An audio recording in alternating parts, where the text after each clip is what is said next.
L'Association des concessionnaires Toyota est fière de vous présenter cette édition de Virage Plus.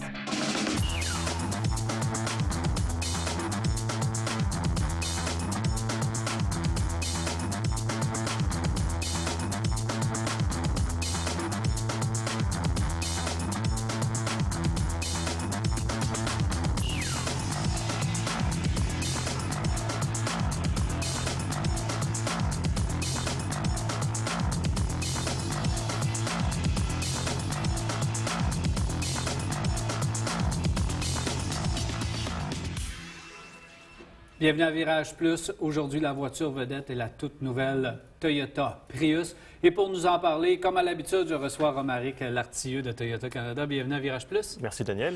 Alors, une belle voiture aujourd'hui. On a retravaillé passablement la Prius chez vous et tu vas nous la faire découvrir de A à Z parce que c'est une voiture importante, cette nouvelle Prius. Une voiture historique chez vous. D'ailleurs, il faut que tu me fasses l'historique de la Prius. Alors, on va parler de la Prius et des véhicules hybrides. La technologie hybride chez Toyota, c'est une idée qui date des années 70. Les premières recherches ont été faites dès les années 70 et en 75 et en 79, il y a eu 2 prototypes de véhicules hybrides. Alors, à l'époque, c'était avec des turbines à gaz, donc pas tout à fait la même technologie qu'on a aujourd'hui. Mais c'est assez étonnant d'apprendre ça. Donc, c'est pas d'hier qu'on travaille sur les véhicules hybrides. C'est pas d'hier, des années 70, wow! Tout à fait, ça fait donc un certain temps. Et puis, ça c'est un peu dans les années 90, on va dire en 92, Toyota a annoncé qu'on allait proposer un véhicule qui soit à faible émission. Donc, il y avait l'idée de développer et de vendre au public le premier véhicule hybride. Et ensuite, on a retravaillé le véhicule jusqu'en 1995 passablement. Voilà, donc au salon de Tokyo de 1995, il y a un premier prototype de Prius qui a été présenté. Donc véhicule hybride, moteur essence avec un moteur électrique, donc à ce salon de Tokyo. Celui-là a découlé directement sur la première génération de véhicules voilà. Parce qu'il était très près de la production. Il était très proche de la production. La première génération, elle est arrivée juste 2 ans après. Donc première génération de Prius vendue à partir de 1997, alors uniquement au Japon au départ. Et puis ensuite, à partir de l'année 2000, elle a été vendue dans d'autres régions du monde. En Europe, elle a été vendue aux États-Unis et au Canada aussi. Elle est arrivée avec quelle motorisation à l'époque? Alors c'était un petit moteur essence, 1,5 litres, qui faisait environ 70 chevaux, et puis un moteur électrique de 44 chevaux avec, tout ça avec une transmission variation continue. Le volume n'était pas énorme au tout début, là. Non, les premières ventes, alors la première année, il y a eu 323 Prius de vendus en 1997, donc sur le marché japonais, ce qui n'était pas énorme. Mais rapidement, la voiture a eu plus de succès, surtout d'entre les années, à partir des années 2000 et de la commercialisation en Amérique du Nord. Puis vous le savez peut-être, il y a beaucoup de stars à Hollywood qui se sont mis à rouler avec des Prius. Et là, ça a fait exploser le nom Prius, entre autres. C'est encore très populaire, d'ailleurs, en Californie, la Prius. Oui, il y en a énormément là-bas, c'est vrai. C'est sûrement une des régions du monde où il y en a le plus, oui. Absolument. Ouais. La deuxième génération, celle-là. Alors, deuxième génération, elle est arrivée en 2004, une voiture qui était un peu plus grosse, toujours avec un moteur 1,5 litres, mais un peu plus puissant, une meilleure aérodynamique, donc des meilleures consommations de carburant, véhicule un peu plus habitable aussi, donc plus familial, plus pratique à utiliser, et puis des équipements aussi qu'on n'avait pas auparavant.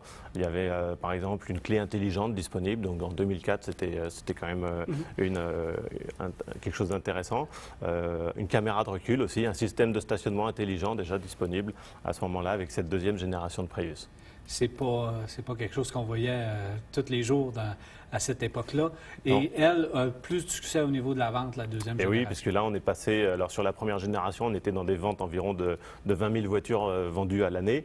Et avec la deuxième génération, on est passé sur un maximum de pratiquement 300 000 Prius vendus à l'année. Donc vraiment des ventes qui ont explosé dans le monde. Et la troisième génération, elle, fait quand même une démarcation importante pour la Prius. Oui, troisième génération qui est arrivée en 2010 avec un moteur plus gros, 1,8 litres, donc plus de puissance, une puissance combinée de 134 chevaux. Un moteur qui est intéressant parce que c'est la première fois qu'on a présenté un moteur sans courroie. Donc il n'y avait aucune courroie dans le moteur, donc meilleure longévité, pas d'usure. C'était impressionnant, là. Impressionnant à l'époque. Des coûts d'entretien réduits également. Très réduits, voilà. Et puis des équipements qui étaient aussi inédits sur les véhicules. Par exemple, il y avait un toit solaire qui était là pour recharger un peu la batterie pour faire fonctionner la ventilation.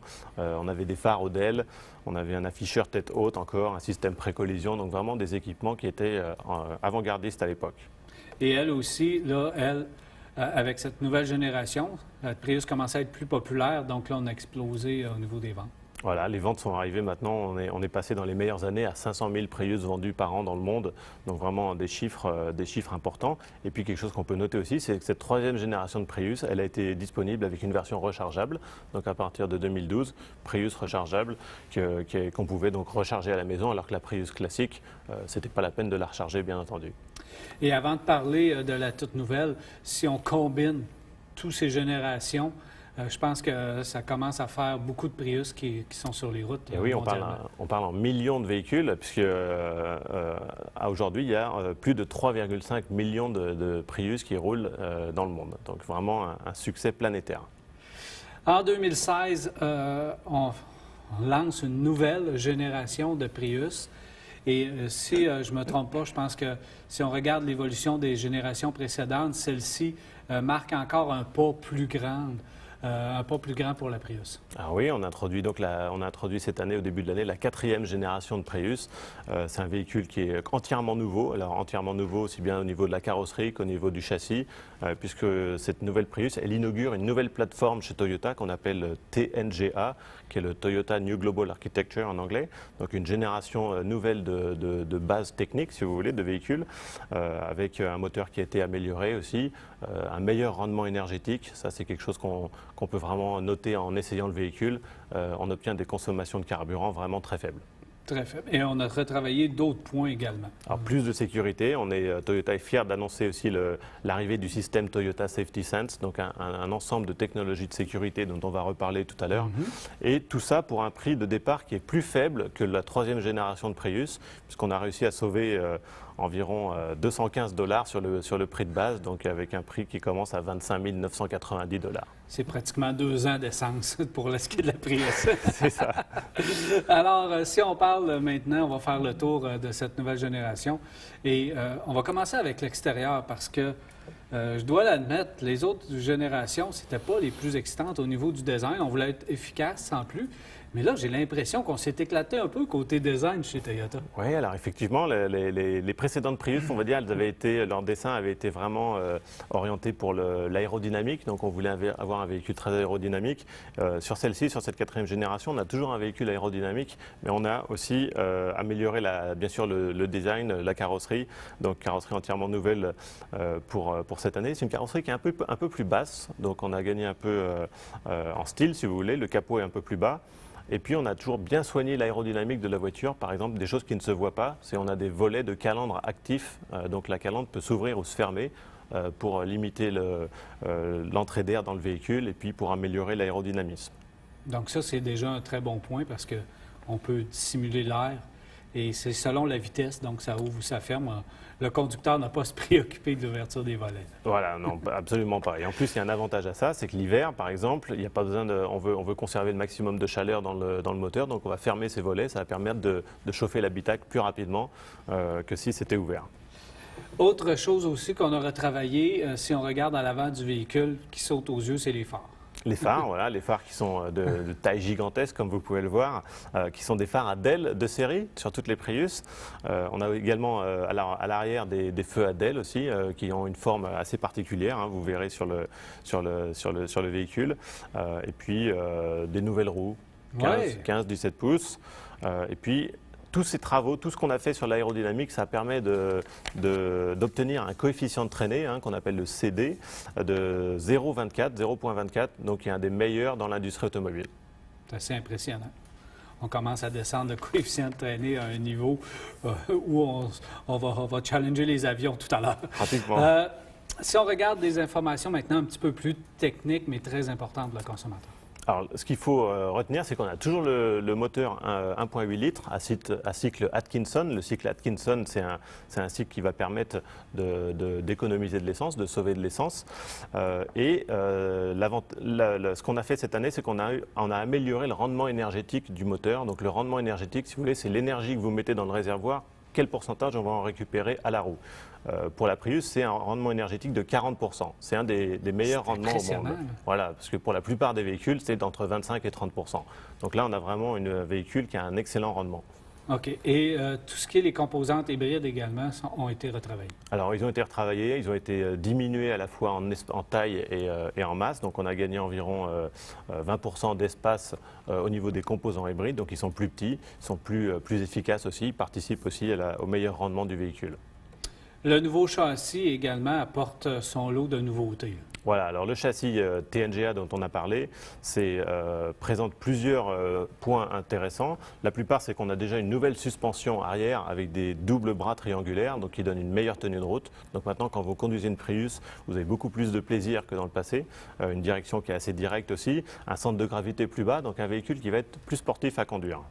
Et mieux insonorisé par la famille. Et mieux insonorisé, voilà. Donc ça, c'est un autre avantage de la plateforme TNGA qui favorise l'insonorisation de la voiture avec plus de matériaux isolants, donc moins de bruit à l'intérieur. Il faut parler un peu de la transmission également, qui est une transmission qu'on appelle CVT, mais un peu différente. Alors, elle est un peu différente, oui. On appelle ça une transmission en variation continue parce qu'il n'y a pas de vitesse, il n'y a pas de rapport. Donc, on est sur le même rapport, on va dire, du départ du stop jusqu'à la vitesse maximum de la voiture.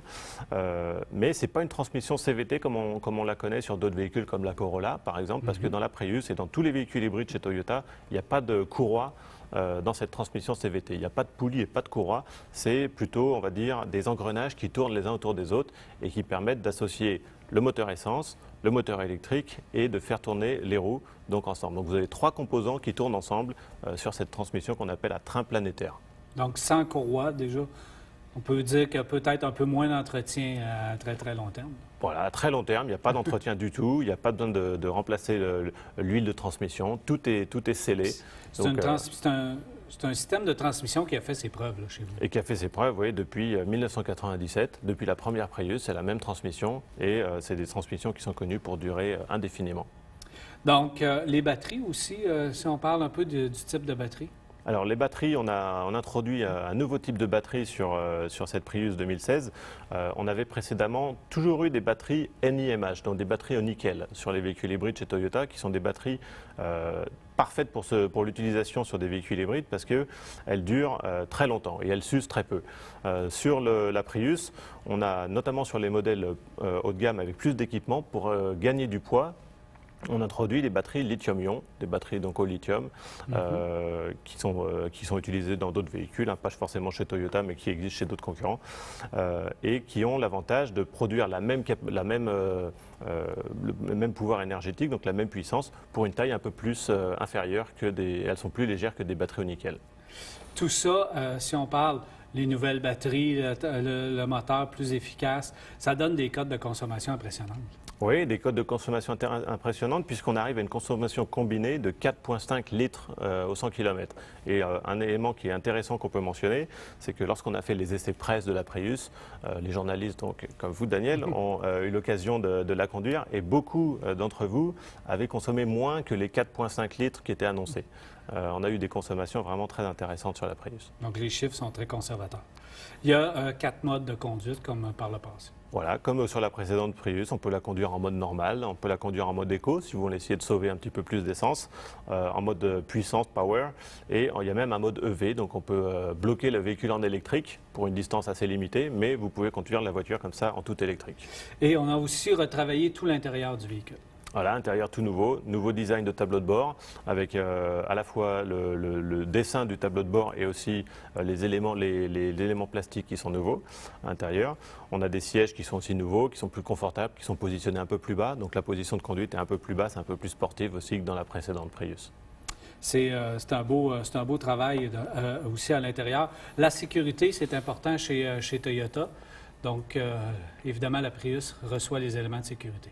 Oui, on a donc comme sur toutes les Toyota, on a le système STAR avec les systèmes les technologies actives pour protéger les occupants. Mais on a aussi, on est content d'introduire le Toyota Safety Sense donc sur la Prius, qui est un élément disponible à partir du groupe amélioré de la Prius, donc sur le deuxième niveau de finition, et qui est un élément de sécurité qui comprend 4 en fait systèmes. Il y a un système pré-collision, donc c'est-à-dire que s'il y a un risque de choc avec un véhicule devant, le véhicule va freiner tout seul pour vous.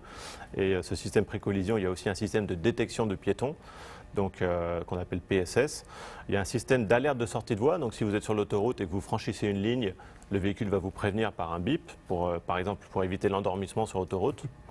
On a des phares de route automatiques pour la nuit, donc la transition entre les phares basses, les hautes et les basses va être automatique. Et puis un régulateur de vitesse dynamique, donc qui va suivre le véhicule devant vous en maintenant une distance de sécurité convenable. Et il ne faut pas s'en faire, il y a également toute la panoplie de ballons gonflables. Et il y a aussi, oui, bien sûr, les 8 coussins gonflables qui sont de série sur tous les véhicules. Et l'avertisseur d'angle mort. Voilà. Avertisseurs d'angle mort, avertisseurs de circulation de transversale arrière qui sont disponibles sur les Prius les plus équipés. Parfait, Romaric. Si tu permets, on va faire une pause. Absolument. Et au retour, on va poursuivre sur cette toute nouvelle Prius. Parfait, Daniel, merci. Alors voilà, on s'arrête et on vous revient.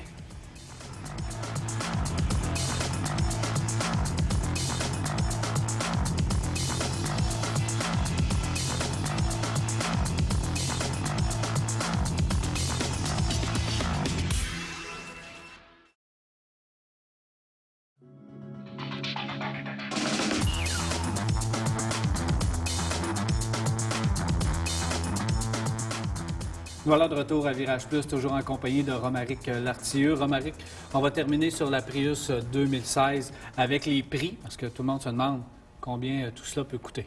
Alors, le premier prix de la Prius, c'est 25 995 $. Ça, c'est la Prius de base. On peut ajouter le groupe amélioré pour 590 $ de plus. Donc là, vous avez le système de sécurité dont on a parlé, Toyota Safety Sense et les sièges chauffants. Et puis, la Prius la plus chère que vous pouvez trouver, si vous voulez, la technologie avec le groupe avancé, culmine à 31 990 $. Voilà. Romaric, chez Toyota, vous voyez loin en avant et vous vous êtes mis à un défi. C'est-à-dire un défi environnemental pour Toyota jusqu'en 2050. Donc, vous avez une vision qui s'en va jusque-là. Voilà, une vision à long terme. Donc, Toyota a annoncé qu'on voudrait réduire les émissions de CO2 des véhicules de 90% à l'horizon 2050 par rapport au niveau de 2010. Donc, théoriquement, les véhicules qui seront vendus en 2050 seront 90% plus environnementaux par rapport à 2010. C'est quand même assez impressionnant. C'est impressionnant. Et c'est pour ça que Toyota a toujours développé des véhicules. Enfin, ça fait longtemps que Toyota développe des véhicules hybrides. C'est pour ça qu'on va parler aussi de véhicules hybrides rechargeables. On a eu des véhicules aussi électriques, 100% électriques. Donc, il y a eu des expériences qui ont été faites notamment aux États-Unis avec un RAV4 électrique, avec une IQ électrique, la petite voiture. Et aussi des véhicules, alors ça c'est une technologie qui arrive, la pile à combustible, donc à hydrogène, avec la Toyota Mirai dont on pourra parler aussi. Oui, parce que là, je voudrais t'entretenir justement sur...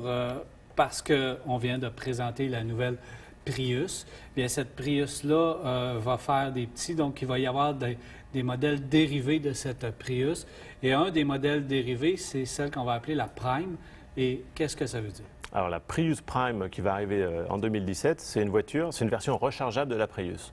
Donc, la Prius, comme je vous l'ai dit, c'est un véhicule qui ne se recharge pas. C'est un véhicule qui fonctionne de manière autonome. Par contre, la Prime, il va falloir la recharger pour pouvoir rouler plus longtemps en électrique. Donc, c'est un véhicule qui a été présenté cette année au Salon de New York au mois de mars, qui est légèrement différente d'une Prius. Quand vous regardez la face avant, la face arrière, on a des phares ADEL qui sont spécifiques sur ce modèle. Toute une partie arrière aussi qui est vraiment spécifique. Donc, le style du véhicule est différent. On a utilisé des matériaux pour conserver le poids, ne pas augmenter le poids, on va dire, par rapport à une Prius classique, malgré une batterie plus importante parce qu'on peut la recharger. On a des matériaux spécifiques et spéciaux qui ont été utilisés, comme un capot en aluminium ou alors le haillon arrière qui est en fibre de carbone. Est-ce qu'on sait déjà un peu l'autonomie que ça va pouvoir nous donner, cette voiture? Alors oui, on sait l'autonomie, ça va être environ 35 km, donc c'est une autonomie qui est 2 fois supérieure à celle qu'on avait précédemment avec la Prius rechargeable qu'on commercialisait depuis 2012. On a une vitesse maximum en mode 100% électrique qui est plus importante aussi, puisqu'on peut atteindre 135 km/h en mode électrique contre 100 km/h auparavant. Donc ça, c'est quand même plus pratique pour les consommateurs. Et là, oui, c'est plus pratique pour les consommateurs. Et on a une consommation annoncée de 1,96 litres, donc de moins de 2 litres au 100. Alors, c'est des litres équivalents. Hein. Pour les véhicules qui sont rechargeables, on parle en litres équivalents au 100 km. Donc, on prend en compte l'autonomie électrique voilà. plus l'autonomie à essence qui vient avec. Voilà, et là, l'autonomie donc totale du véhicule, partie électrique plus partie hybride avec essence, on arrive à 965 km avec un réservoir de 43 litres. C'est quand même assez impressionnant. Et cette voiture-là va arriver quand? Alors, elle va arriver à l'automne 2016, donc à la fin de cette année. La fin de cette année déjà. C'est une belle commercialisation. Autre objectif et autres travaux que vous faites consiste à l'hydrogène. Voilà, l'hydrogène. Et là, ça, c'est un projet à très long terme. C'est un projet à très long terme. C'est un projet qui existe chez Toyota depuis un certain moment. Alors, on peut peut-être dire deux petits mots sur comment fonctionne un véhicule à pile à combustible, parce que tout le monde n'est pas forcément au courant. Un véhicule qu'on appelle fuel cell en anglais, tout simplement, c'est un véhicule qui fonctionne avec de l'hydrogène et que la réaction de l'hydrogène qu'on met dans un réservoir avec le contact de l'oxygène qu'il y a dans l'air crée à la fois de l'électricité et de l'eau. Alors l'électricité, on va s'en servir pour faire tourner un moteur électrique qui va entraîner le véhicule, et l'eau, tout simplement, va être rejetée du véhicule. Donc ça, c'est la base pour l'hydrogène. Et chez Toyota, vous avez mis ça à l'épreuve depuis quand même un certain temps. Voilà, depuis les années 90, les premières recherches sur la pile à combustible ont été faites en 92. En 96, il y a eu un premier prototype sur une base de RAV4 qu'on appelait le véhicule FCEV.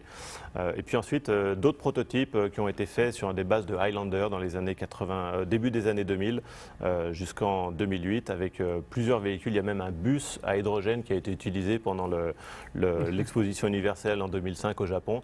Donc il y a eu plusieurs types de véhicules qui ont été essayés, qui étaient uniquement des véhicules concept, jusqu'en 2013 où on a présenté le prototype de ce qu'on appelle la Mirai maintenant, qu'on appelait le FCV. Donc première voiture à hydrogène commercialisée à la fois au Japon, en Europe et en Californie.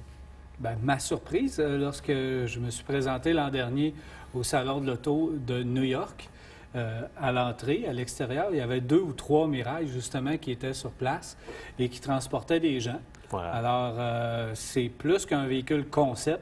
Donc, on peut l'utiliser. C'est une technologie qui fonctionne présentement et déjà, une Mirai est sur la route. Donc, parle-moi un peu de ce véhicule. Alors, c'est un véhicule qu'on a voulu le plus proche possible d'un véhicule normal, c'est-à-dire une berline à 4 portes avec 4 places et puis une traction avant. Donc rien de spécial jusque-là. Une architecture assez identique à une Prius, donc qu'on appelle un véhicule hybride, mais on a enlevé le moteur essence. Et à la place du moteur essence, on a donc mis cette pile à combustible, donc qu'on alimente en hydrogène pour créer de l'électricité et pour mettre cette électricité dans la batterie. Et ensuite, la batterie va donc alimenter un moteur électrique. Et il faut dire que donc, dans le véhicule, vous avez des réservoirs d'hydrogène pour faire le plein, comme si on faisait le plein traditionnellement avec l'essence, mais c'est de l'hydrogène. Voilà, on a 2 réservoirs d'hydrogène. Alors, ces réservoirs d'hydrogène, souvent quand on parle d'hydrogène, on a en tête l'accident du Hindenburg au début des années du siècle dernier.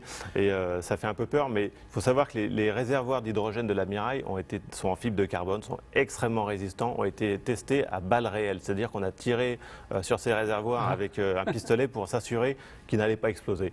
Et donc, ces tests ont été bien sûr positifs. Vous savez, quand Toyota fait quelque chose, on s'arrange pour bien pas les faire à moitié, hein? Non. Et donc, juste pour spécifier, parce que dans ces réservoirs, l'hydrogène, on doit la comprimer, donc la refroidir passablement pour pouvoir l'emmagasiner dans les réservoirs. Voilà, c'est des réservoirs qui sont à très forte pression, donc on comprime effectivement énormément l'hydrogène. L'avantage de ce véhicule, c'est qu'on veut qu'elle s'utilise comme un véhicule classique, c'est-à-dire qu'on a une grande autonomie d'environ pratiquement 500 km et pas plus de 5 minutes pour faire le plein. Donc comme un véhicule à gaz classique.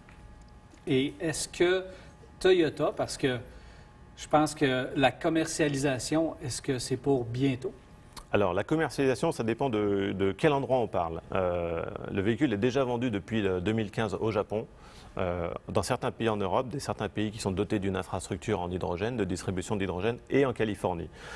Pour le Canada, ce n'est pas encore prévu parce que tout simplement, il n'y a pas d'infrastructure de distribution d'hydrogène au Canada. C'est-à-dire que si je vous donne une Mirai aujourd'hui, vous n'allez pas pouvoir aller la recharger en hydrogène ici.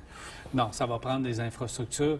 Et donc, on travaille encore, si on veut, en projet exploratoire dans différents territoires pour pouvoir justement en venir à une commercialisation à grande échelle pour cette voiture. Voilà, et quelque chose quelque chose qu'on peut mentionner, c'est que pour la première fois cette année, la Mirai va être essayée par des journalistes au Canada. Donc c'est la première fois qu'on apporte une Mirai au Canada très bientôt. Donc la voiture va pouvoir être testée sur route donc, par certains de vos confrères. J'ai bien hâte de voir et tout ça dans un plan pour justement se rendre à 2050 où la voiture électrique, hybride, voire hydrogène va pouvoir être en majorité sur nos routes. Absolument. Donc, vous travaillez très, très fort. Pour l'instant, il y a cette Prius qu'on a parlé, nouvelle génération en 2016. Également la Prime, donc modèle branchable également. Est-ce qu'on sait très bien qu'il existe une Prius C là, sur la route présentement? Est-ce qu'on peut s'attendre à voir arriver une nouvelle génération aussi de cette Prius? Alors, je ne peux pas vraiment vous donner d'informations, comme d'habitude pour l'instant, mais la Prius C, c'est un véhicule qui a du succès, qui est dans la, on va dire, deuxième partie de sa vie. Donc, c'est un véhicule qui va continuer. Et puis, probablement un jour sera remplacé. Ouais. Sera remplacé et la V également parce que plusieurs personnes la trouvent très pratique. Oui. Cette V, donc c'est la même chose? La version familiale de la Prius, là non plus je ne peux pas tellement vous en parler maintenant, mais malheureusement, il va falloir attendre un petit peu. Alors Romaric, en terminant, un dernier mot sur la Prius. Oui, on peut parler des ventes de la Prius sur ce début d'année au Québec qui sont en hausse de 59%. Donc vraiment un succès important pour ce Prius qui n'est pas le seul véhicule hybride à remporter du succès puisque le RAV4 qui existe maintenant en hybride aussi a des ventes qui sont en hausse de 30% et qui ont permis au RAV4 de devenir premier sur son segment. Assez impressionnant. Et on peut dire aux gens d'aller essayer cette nouvelle Prius. Oui, la Prius est disponible chez les concessionnaires, donc ils seront ravis de vous la présenter et de vous la faire essayer. Merci beaucoup, Romaric. Merci, Daniel.